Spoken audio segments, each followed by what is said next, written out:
Assalamualaikum warahmatullahi wabarakatuh. Bagaimana kabarnya ini? Alhamdulillah. Sehat semua ya? Sehat. Hari ini ada yang nggak masuk? Nggak benar. Oke, untuk hari ini kita masuk pada perkuliahan kita hari ini tentang komunikasi pendidikan. Sebelumnya saya yakin sampean sering sekali mendengar kata komunikasi pendidikan, ya kan? Ya. Nah, deskripsi mata kuliah komunikasi pendidikan itu mahasiswa diharapkan mampu mengaplikasikan berbagai pengetahuan dasar dan pengertian serta pengertian umum tentang perkembangan, ada pendekatan dan peranan dari komunikasi pendidikan. Kenapa sampean kok perlu mempelajari tentang komunikasi pendidikan? Karena sampean adalah calon seorang guru. Pendekatan yang kita gunakan dalam pembelajaran kita yaitu dengan metode ceramah dan diskusi serta tanya jawab, ya. Terus media kita adalah PowerPoint. Materi perkuliahan kita di sini ada 7 di sebelum UTS dan 7 juga di sebelum UAS. Jadi totalnya kita ada berapa kali pertemuan? 14 pertemuan, 16 ditambah UAS dan UTS. Di tata tertib perkuliahan kita yaitu yang pertama mengisi absen. Jelas, karena sampean hadir harus mengisi absen. Yang kedua, izin bagi yang tidak bisa mengikuti perkuliahan. Terus mengikuti perkuliahan hingga selesai. Kemudian ada kesepakatan keterlambatan untuk di kelas kita. Mau tanya. Oke. Untuk waktu dispen keterlambatan itu dikasih berapa menit? Oke, pertanyaan yang bagus sekali. Di dalam tata tertib perkuliahan kita ada kesepakatan keterlambatan, ya. Dan ada pertanyaan dari Mas Tegar, berapa dispensasi untuk keterlambatan? Ayo kita sepakati berapa menitkah untuk dispensasi keterlambatan kita? 5 menit. 5 menit. 10 10 menit. 10. Oke, kita sepakati di 10 menit ya. Ya. Lebih dari 10 menit nanti sudah tidak bisa absen untuk mata kuliah saya, oke? Oke. Oke, dari tata tertib, kemudian kita lanjut pada tugas akhir perkuliahan kita. Di mata kuliah kita komunikasi pendidikan, kita ada tugas akhir yang harus sampai kerjakan semuanya, yaitu membuat modul tentang komunikasi pendidikan dan bersifat individu. Kalau bersifat individu berarti Mandiri. Pernah ya? Ya. Dikumpulkan 1 minggu sebelum UAS secara kolektif di ketua kelas. Ketua kelas siapa? April. Siap ya? Teman-temannya di kolektif di 1 minggu sebelum UAS kita kumpulkan tugas modul tentang komunikasi. Oke, kita masuk pada kriteria penilaian. Saya di sini mengambil penilaian itu yang pertama dari tingkat kehadiran. Jelas, karena tingkat kehadiran itu penting. Karena dengan Anda semuanya hadir dalam mata kuliah kita, itu sampai akan bisa memahami dari apa yang sudah saya sampaikan. Yang kedua, keaktifan di kelas. Terus ada tugas akhir perkuliahan tadi, ya. Terus ditambah UTS dan UAS. Kenapa di sini UTS dan UAS kok sama? Pengambilan persennya sama dengan tingkat kehadiran, karena di sini saya lebih menekankan kepada tingkat kehadiran. Karena saya menganggapnya meskipun sampean bisa mengerjakan UTS UAS dengan baik, tapi ketika sampean ketidakhadirannya tidak bagus, itu pun akan berpengaruh terhadap Nilai. Paham kan di sini? Paham. Referensi yang kita gunakan di sini ada buku komunikasi pendidikan, penerapan teori dan konsep dalam pembelajaran tahun 2018 dan ditambah dengan sumber dari internet lainnya yang Relevan. di sini ada yang perlu ditanyakan, Kak? Saya izin bertanya untuk semisal kalau tahunnya itu Waktu kurang dari 2000 itu apakah masih boleh dijadikan apa? Yang melakukan Kalau di sini di mata kuliah saya itu saya biasanya lebih dari 2010 ke atas itu masih bisa digunakan. Ya. Jadi nanti tinggal kitanya aja yang nanti pandai-pandai mencari referensi. Oke, ini dari apa ya, artinya yang harus diperhatikan ketika mengikuti mata kuliah komunikasi pendidikan. Oke, langsung kita lanjut dari materi kita hari ini yang berkaitan dengan teknik public speaking untuk pendidik dan peserta didik. Ketika sampean mendengar kata public speaking untuk pendidik dan peserta didik, karena jelas sampean suatu saat nanti ketika lulus dari kampus IPB Bojonegoro sampean akan menjadi seorang pendidik, seorang guru. Tapi hari ini ketika sampean proses pembelajaran seperti ini, sampean apa? Menjadi seorang peserta didik. Kira-kira apa yang ada di pikiran sampean ketika mendengar kata public speaking untuk pendidik dan peserta didik apa? Ya. Berani berbicara di depan umum. Mungkin Mas Bahtiar luar biasa ya.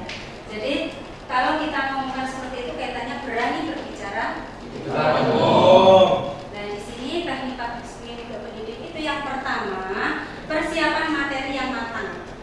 Jadi jelas materi harus sudah dikuasai. Tapi kita semuanya yakin seorang pendidik itu pasti berkompeten tentang materi.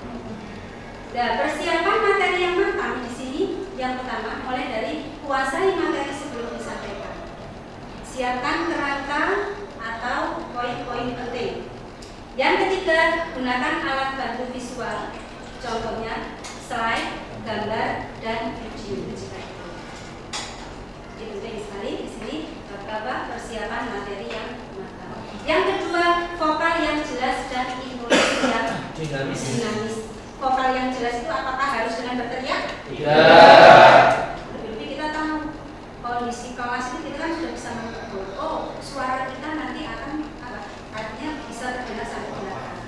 Yang belakang aman toh? Benar kan? Aman.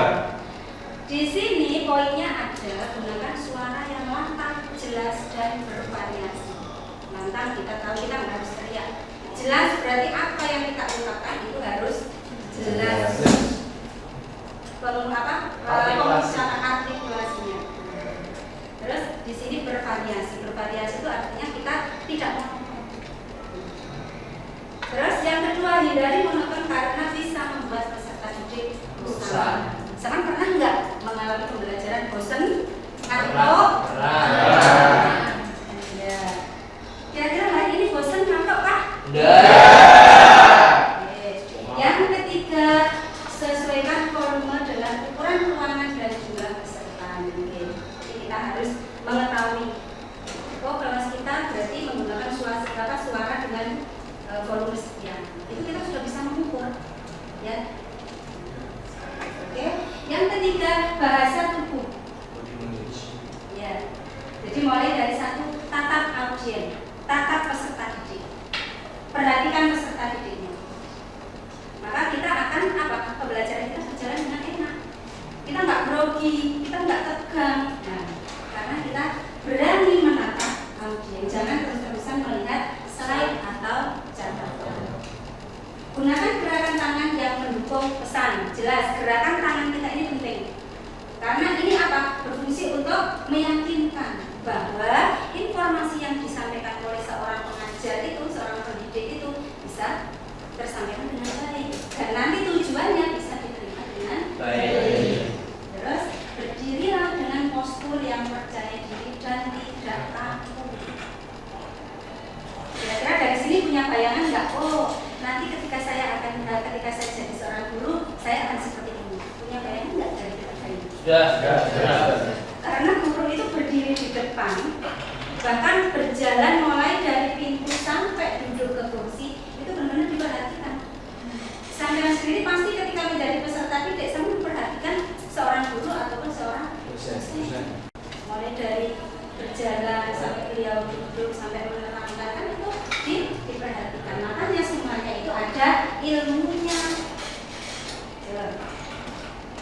keempat, interaksi dengan audiens. Ajukan pertanyaan terbuka. Ajak siswa untuk berdiskusi dan menjawab. Gunakan humor ringan untuk mencairkan suasana. Lebih-lebih kita di jam kritis seperti ini, di jam-jam siang seperti ini, itu pasti ngantuk, iya, lapar, iya, Terus bosan. ya bosan, apalagi yang disampaikan materinya membosankan.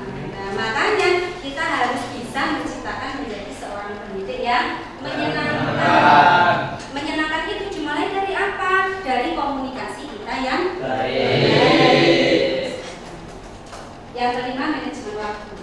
Jadi kita sebagai seorang pendidik harus bisa mengatur waktu kita. Dimulai di sini pembukaan, terus nanti ada isi, ada penutup. Ini masuk dalam mata kuliah rencana pembelajaran ya? Iya. Ada pembukaan, biasanya ada berapa menit. Terus ada isi. Pembukaan berarti isinya apa? Salam, mengabsen siswa, absensi dan seterusnya. Kalau isi berarti materi yang Penyampaian. penutup berarti Penguatan materi dan salam. penguatan materi dan salam, atau mungkin kadang ada ditutup dengan beberapa soal.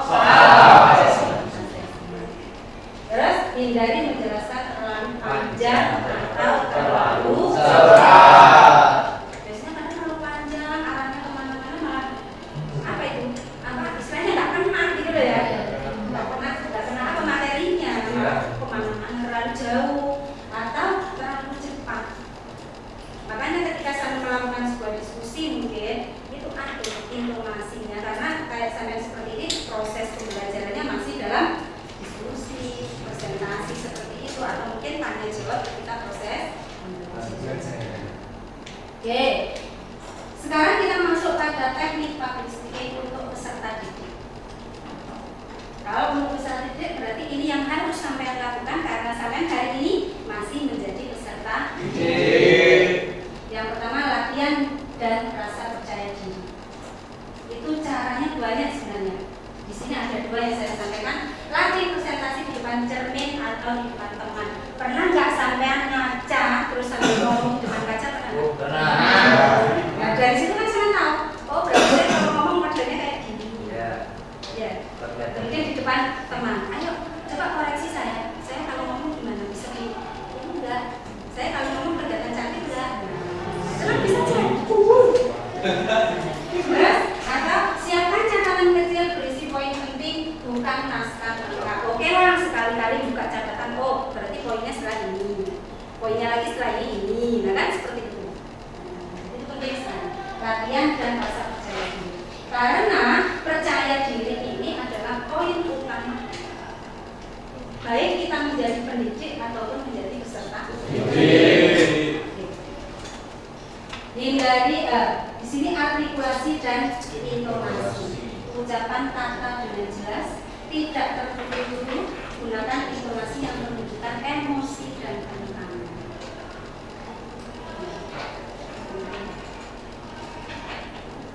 Selanjutnya bahasa tubuh dan kontak mata.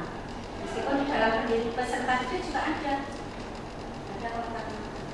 Yaitu jangan hanya membaca teks atau melihat ke bawah. Lakukan kontak mata dengan audiens secara bergantian, berdiri tegak, tidak membelakangi audiens. Ini kan masuk tadi dalam pendidik juga ada.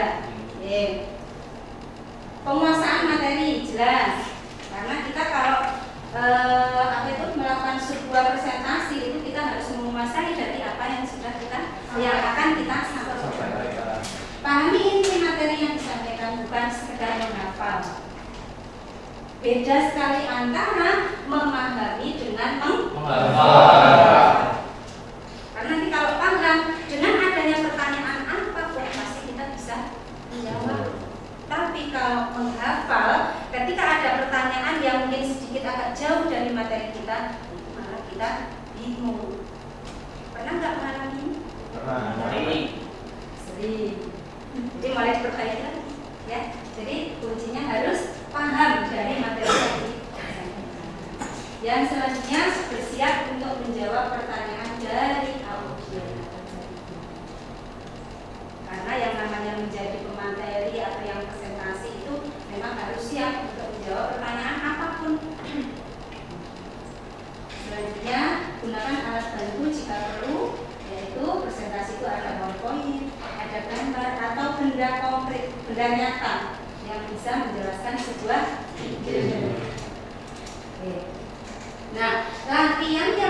dilakukan untuk peserta didik agar mampu menjadi apa ya, istilahnya public speakingnya bagus. Yang pertama adalah debat, melatih argumentasi logis. Pernah nggak di antara sampean melakukan ini? Nah, Ada yang belum, ada yang pernah. Yang kedua, presentasi kelompok. Sering. Karena banyak mata kuliah yang melakukan Presentasi. Storytelling, melatih ekspresi dan alur bicara. Pernah nggak? Pernah. Karena di sini melatih ekspresi dan alur bicara itu penting. Kita ketika ngomong itu ekspresi kita bagaimana itu berpengaruh. Meskipun kita menjelaskan banyak materi, tapi kita usahakan apa ekspresinya itu tetap tenang, tetap apa tersampaikan, nanti akan tersampaikan dengan dan alur berbicara. Alur berbicara itu penting. Artinya alur itu yang seperti apa sih? Dari awal terus terstruktur dengan baik sampai akhir. Betul, runtut, Runtut. secara runtut.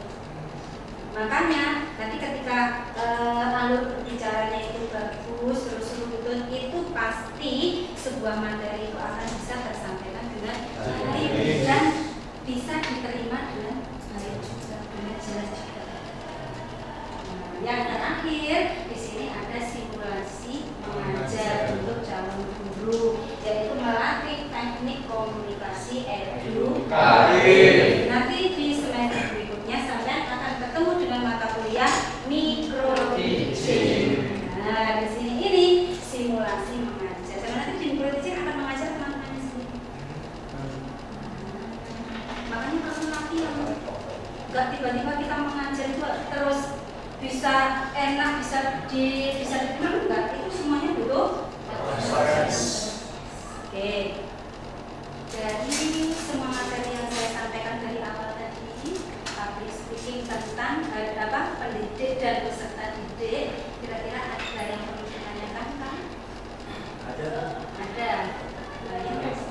Untuk pertanyaan ini, seberapa banyak dampak jika seorang pendidik itu tidak atau kurang dalam berkomunikasi dengan peserta didik? Iya, bagus sekali pertanyaannya, seberapa dampak. Jadi kalau seorang guru itu teknik berkomunikasi dengan kurang bagus, jelas sangat berdampak sekali terhadap peserta didik. Karena apa? Kadang meskipun toh seorang pendidik itu mampu menguasai materi, tapi tidak bisa menyampaikan apa istilahnya materi itu dengan baik, tentu akan timbul masalah gitu loh. Karena kadang nggak diterima, nggak bisa diterima, peserta didik masih bingung. Nah, makanya keterampilan berkomunikasi itu sangat penting sekali. Nah, ini termasuk bekal sampean ketika nanti akan menjadi seorang guru. Nah, melatihnya dengan cara-cara seperti ini. Kalau sampean yang paling sulit di presentasi kelompok, oke, maka ketika dalam dalam presentasi praktek, nah itu silakan. Nggak usah malu, nggak usah takut, nggak usah ragu. Kita tujuannya apa? Belajar bersama. Oke. Seperti itu bisa dipahami? Terima kasih. Ada lagi yang ditanya? Cukup? Oke. Selanjutnya terima kasih. Jangan lupa ukur ikan lele. Kelas 2B belajar yang rajin Leo.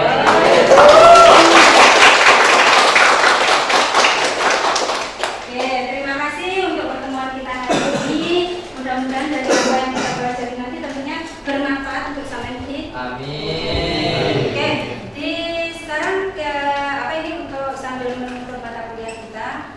Tadi ada siapa yang